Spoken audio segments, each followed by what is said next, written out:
Joseph Vijay எனும் நான்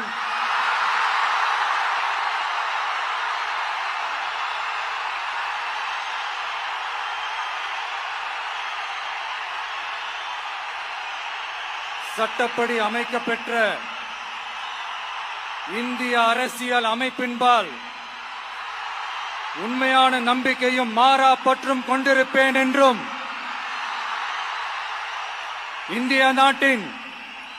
ஒப்பில்லாத முழு முதல் ஆட்சியையும் ஒருமையையும் நிலை நிறுத்துவேன் என்றும்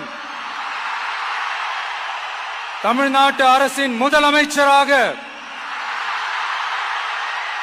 உண்மையாகவும் உளச்சான்றின்படியும் என் கடமைகளை நிறைவேற்றுவேன் என்றும்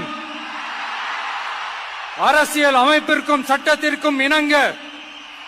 அச்சமும் ஒருதலை சார்பும் இன்றி விருப்பு வெறுப்பை விலக்கி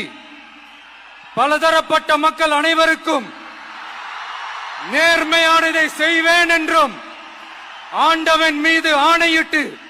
உறுதிமொழிகிறேன்.